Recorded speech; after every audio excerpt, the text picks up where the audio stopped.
Amidala Hopa, thank you for joining us. I am Aaliyah Chavez. Today we dive into one of the most pressing issues facing Native American communities, and that is the suicide crisis. According to the Centers for Disease Control and Prevention, Native American youth experience suicide rates more than twice the national average. Behind these statistics are stories of loss, resilience, and hope. Over the next half hour, we'll hear from families who have lost loved ones, leaders fighting for prevention, and communities coming together to save lives. Mackenzie Allen Charmley starts our coverage with a historical look into this crisis. In many Native American communities across the United States, suicide rates are significantly higher than the national average. But to understand this crisis, we need to delve into the historical and cultural factors that have shaped these communities. The story begins with the arrival of European settlers.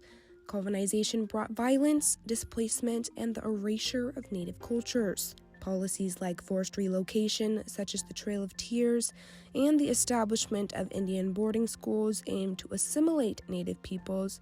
Historical trauma affects not only those who experienced it directly, but also future generations, contributing to higher rates of mental health issues and substance abuse. Over the past couple of years, the kind of deaths of despair have been going up a lot during the COVID-19 pandemic. And what we showed is that they went up the most among Native Americans, unfortunately. And so Native Americans now experience deaths of despair at rates far outpacing those among white and Americans and other groups. Here you can see the data from 2022 describing the overall rate of deaths of despair and then broken down by the three causes, right? So drug overdose, suicides, and alcoholic liver disease. Across Native American communities, there are numerous efforts aimed at addressing mental health and preventing suicide. Initiatives include culturally tailored counseling, community support groups, and educational programs to foster resilience. Community is protective for us. That's what has helped us and our ancestors help us get to this point, right? So having a community behind us to help us raise each other's children, that's protective. That's something we can build on. Despite the challenges, there is progress. Programs that integrate traditional cultural practices with modern mental health approaches are paving the way for lasting change.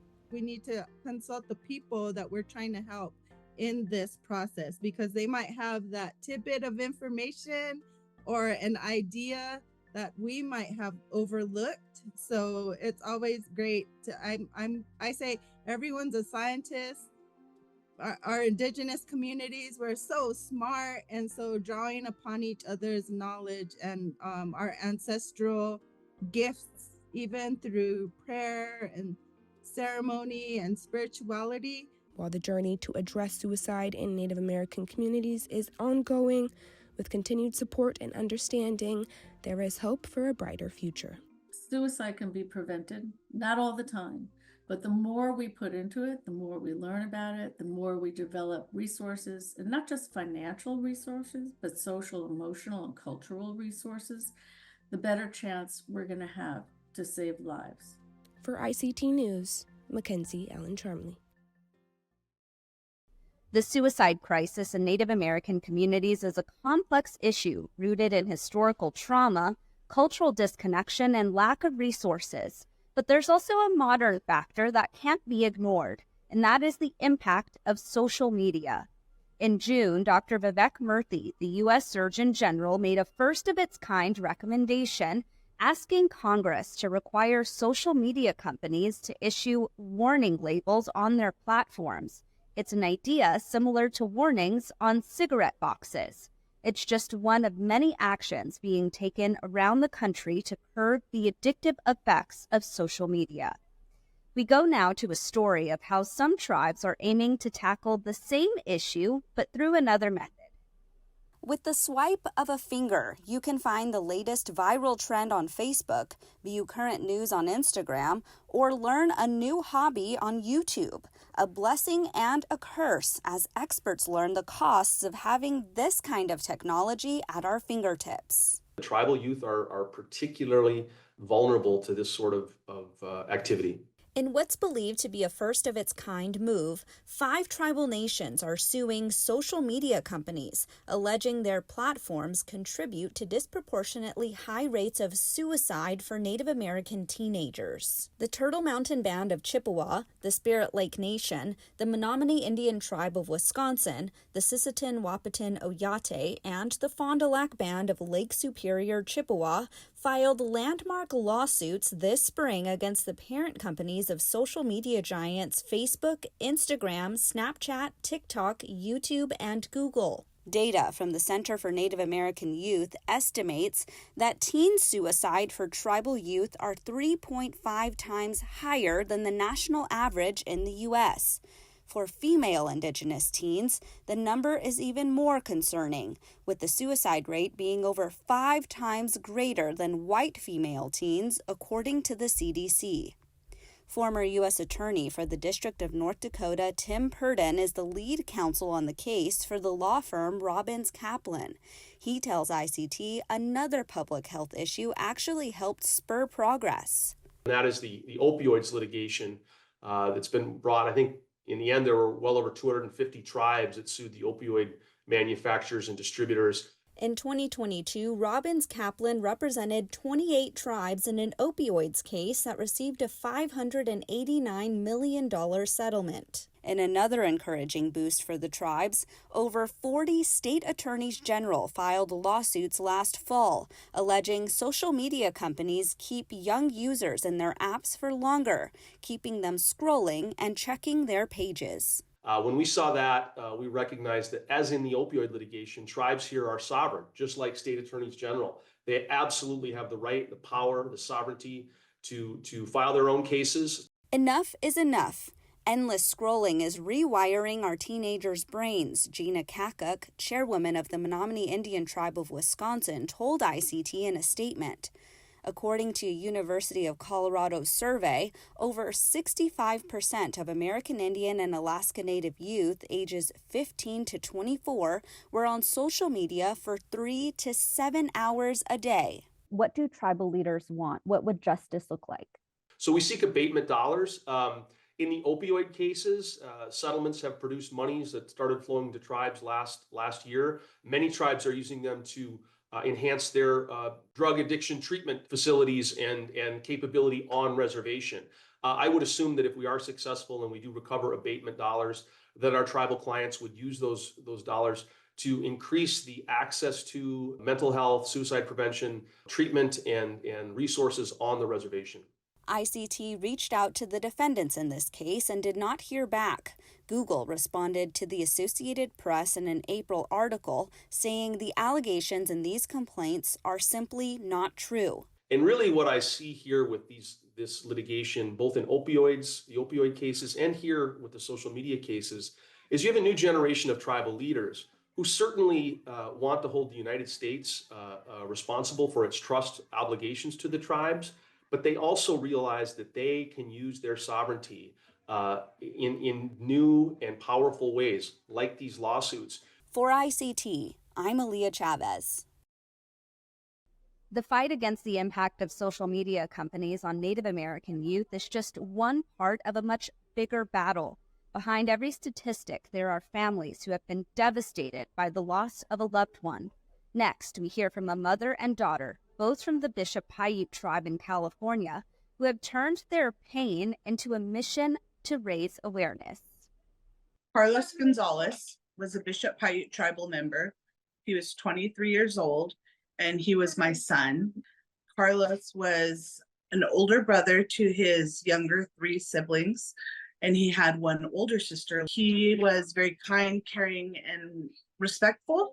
He would wake up in the morning and make you a cup of coffee. He would make you a fire on a cold day.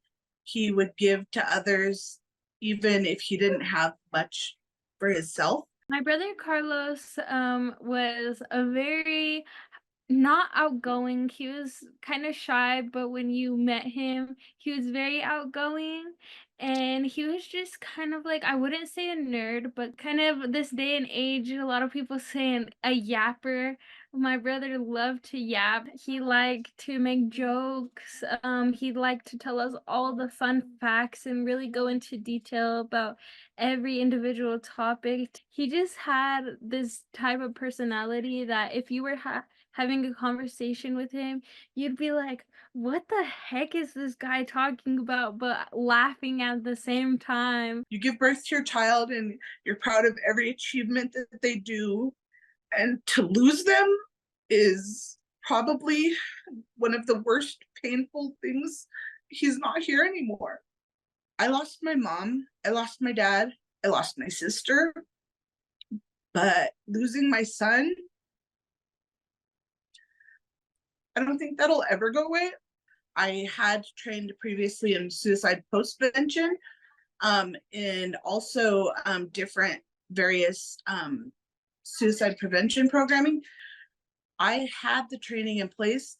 There's signs, there's warning signs, there's things to be aware of, but there's also instances where you're caught off guard, you have no idea. It couldn't have happened to me. This isn't going to happen to me ever, but it did. When my brother committed suicide, I just felt like we weren't doing our job. Like, this is all we've done since we were little, going to workshops and trainings and doing all these different activities on suicide prevention and how to be a good leader and how to make this ideal life for yourselves and going to Native youth conferences. Like, we literally were doing all we could to prevent this for others, and I just never in a million years would have thought that this would have happened to us. Mental health is very important, and getting care for your mental health is key. There are 24-hour helplines that are specific to Indigenous people and Native communities, and so having those resources in place has been very helpful for me. We're in a very great place being Native American because we have that type of support where you're able to turn to your culture and get the help and support that you need. I think it's not only other people starting these different organizations or these different programs or different workshops that go on, but also the people that are wanting these things to happen. Like, reach out like to your community and see like how we can make this happen, because I know like even if you just post it on Facebook or like a different group or Instagram, like I know someone will reach out and give you positive feedback on how to make these changes and things happen. I think that that's just all I want for sure, is just more and more and more outreach to happen. And I think that's how other people can be impacted. I told my therapist I want to be able to say my son's name without crying because I want his memory to live on, because he was an amazing young man and I love him. I don't want to cry every time I hear his name or say his name. So for me, it's the strength of a mother and a strength of a provider. I want to be able to help somebody in their time of loss. So sharing what I went through, I hope that people can find strength for themselves to move on and for that memory to live on, and for them to give back to others. If you or someone you know is struggling, help is available. You can reach out to the 988 Suicide and Crisis Lifeline for immediate support. The Lakota word for child is Wakan Yeja, translated into holy being. In South Dakota, one organization is embracing this sacred view of children, believing that early intervention can help prevent tragedy and save lives. Shirley Snavy has more. Suicide prevention is the life work of Treva Afraid of Lightning Craddock, and it's personal. When Treva was young, her cousin died by suicide. I had a family member pass and die by suicide, and I witnessed the body when I was at a very young age, and it didn't quite hit me. I didn't understand it until I got older, and going through some of the things that I had gone through, you know, things of trauma, you know, identity. I'm Black passing, but I was raised Lakota.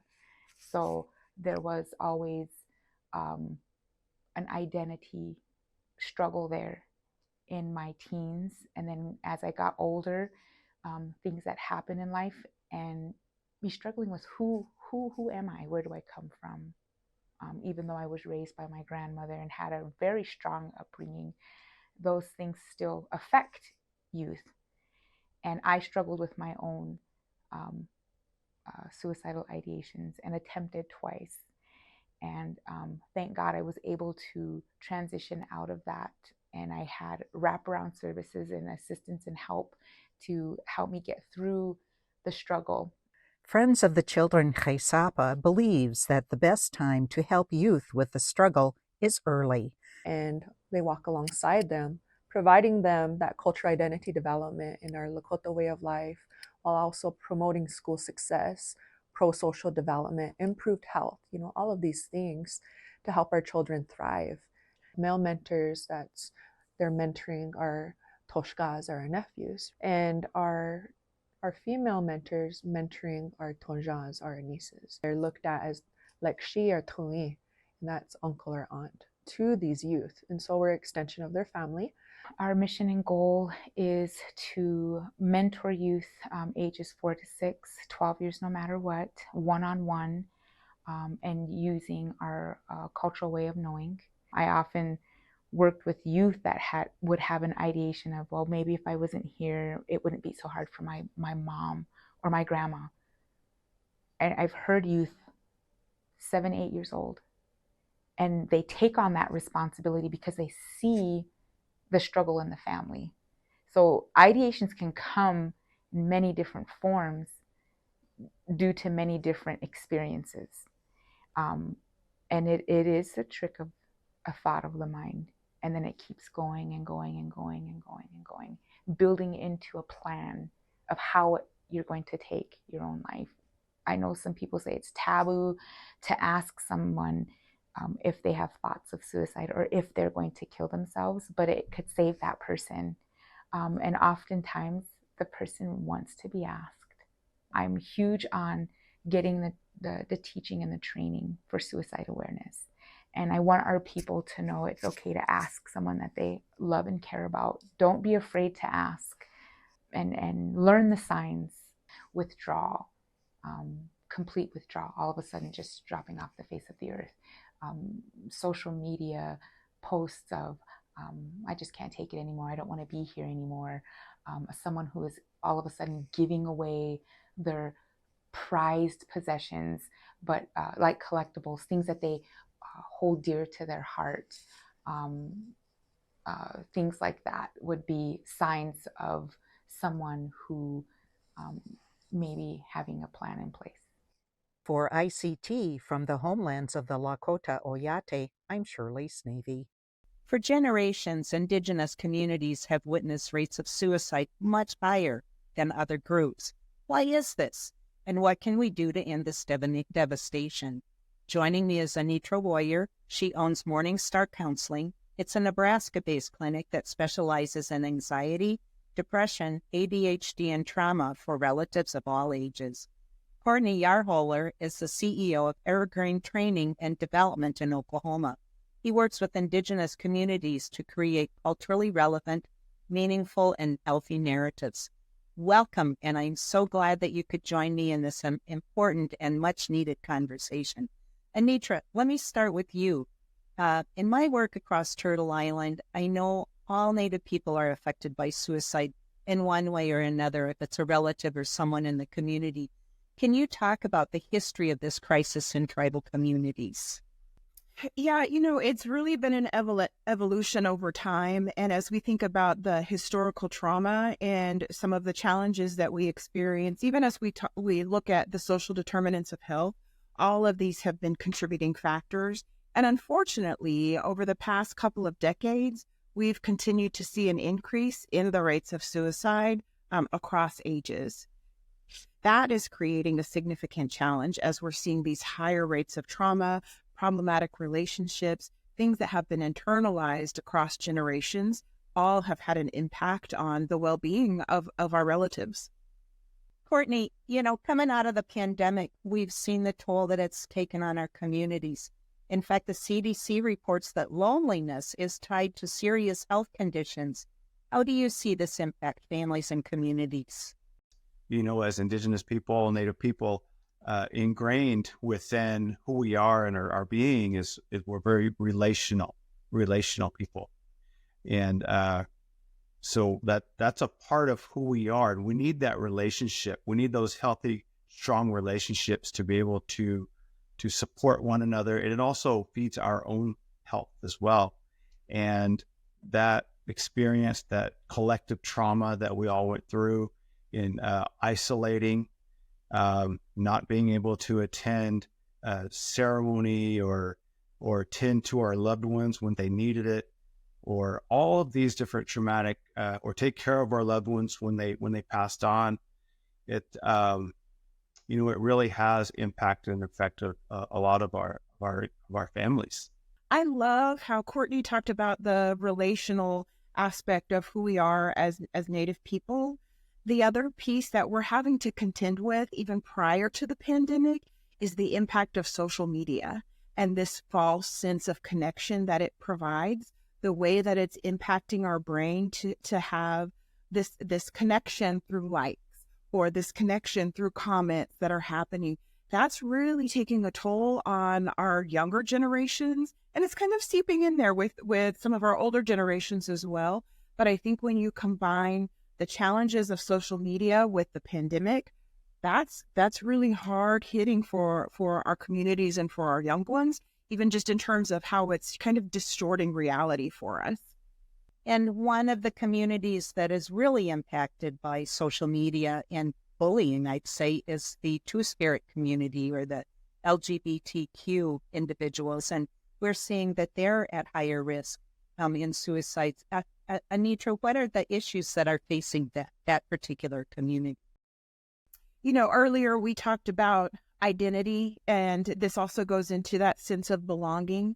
And right now, what we've been seeing is that there have been challenges with embracing our relatives, no matter how they identify. But when it comes to the LGBTQ plus population, there have been discrepancies in terms of the roles. There has been bullying that has been taking place. They have been ostracized in many different ways, and it's been almost acceptable up until recently. So I'm very thankful for the movement that has been happening recently to support our relatives in that manner. And I think this is something that we really need to grasp onto when we talk about post-traumatic growth. With post-traumatic growth, that is something where we can see change happen, where there can be meaning to these traumatic experiences that we've had. And it goes beyond resilience to where it's growth. Now we see movement supporting our relatives, going back to that historical knowledge that's there and the roles that our relatives have had in our communities and our tribes, and embracing that. So I think that's something that's been happening for us lately. In Lakota society, I'm part Lakota. These people, Two-Spirit people, had an important role in our society. They were called Winkte. They had their own name and identity and role in society. And I see that, roles of gender and husband and wife and families and grandparents. I mean, the way that we treat each other as relatives, Courtney, that's really changed a lot in contemporary times. How do you see that affecting families? Well, certainly. We will never be the same Native people that we once were 500 years ago. However, there are values and understandings and wisdom and love that is passed on through those ways and that truth and those cultural understandings. And so when we can begin to adopt those, learn those whys, and realize that it can fit in today's society as we create this new narrative for our Native people not for our Native people, but with our young people and with our Native people, really carving out and creating a space for our Native people to be who they are today and to thrive. What about the families that are left behind, Dr. Warrior? I mean, what is that like, and what can we do to support them? There can definitely be that area of survivor's guilt that we have. There is also the experience of blame that can happen. So it can really be traumatic for our families as they're grieving. And then also, we have to take into account with various tribes what that mourning process will look like for them. I work with a tribe that if they have someone who dies by suicide, they're not going through the 4-day ceremony. It is, we're going to bury them as soon as possible. There will be no more discussion about them. And so it's very disciplined in terms of how they respond. So I think it's overall a very broad question that's going to be geographic, but then also we have to take into account the family's well-being. Well, I really appreciate that. Dr. Anitra Warrior and Courtney Yarholer, thank you very much for joining us on the ICT Newscast. Thank you. As we've heard, suicide impacts our communities in deeply personal ways, but there is hope through culture, support, and resources. For more, visit ictnews.org. Until next time, stay safe, my relatives. Whether you're a woman or whether you're a man, sometimes you got to take a stand. Just because you know you can, you got to run, you got to run.